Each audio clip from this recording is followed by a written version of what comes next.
In this segment, we're going to talk about why contract models matter, right? And I'm going to talk about, from a business perspective, the drivers of that. And then from Rob's perspective, he's going to talk about the technical drivers, right?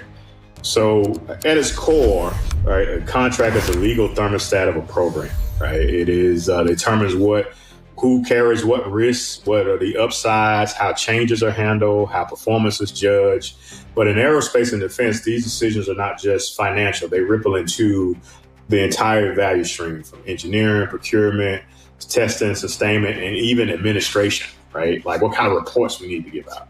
And there's like 4 things you need to think about, from as you're putting this thing together. You got to think about risk allocation, right? If the contractor agrees to a firm fixed price model, then they absorb the technical schedule risk. If it's cost plus, then the government absorbs much more on that risk side. You got incentives and alignment that's there, where the models can include, performance-based payments on bonuses, and also includes penalties, any type of profit incentives, and then cost sharing from that perspective.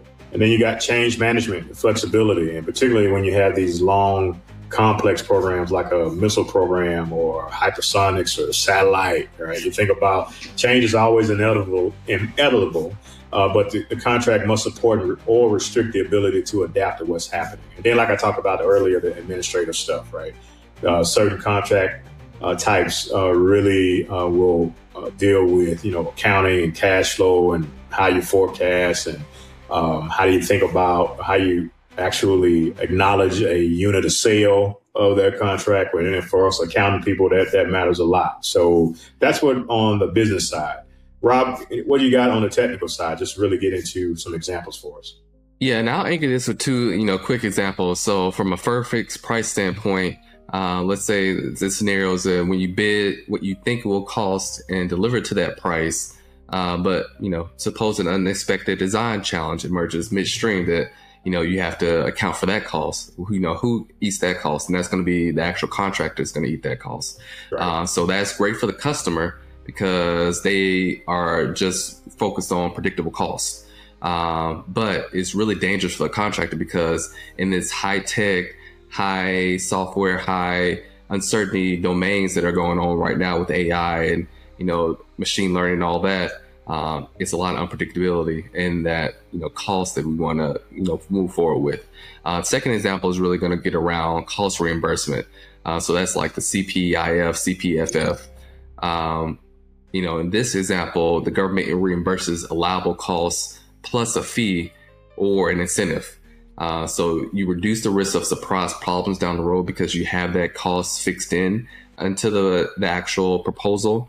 So it's less margin of error. But you also have to undergo a lot of rigorous audits and justifications for those costs because the government wants to really truly understand, are these costs associated with the program or is this cost associated with your own, contracted development for these systems? So I'll break those down into those 2 examples. DeWayne, anything else you want to hit on this topic before we move forward?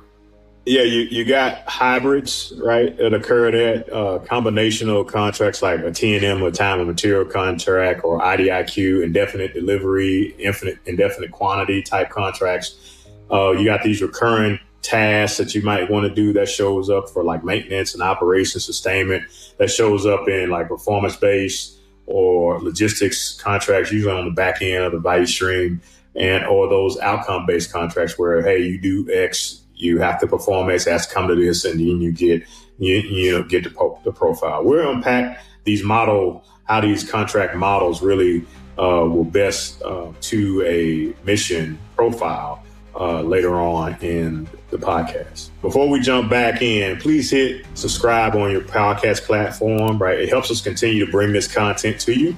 We really appreciate it. And if you prefer watching this on YouTube, please hit the subscribe button there. You can watch the full video version. As always, hit like and things like that, and comment and share for what you see with your friends. We really appreciate delivering this content to you. This is a way for us to know that we're giving you the right things that you want to hear.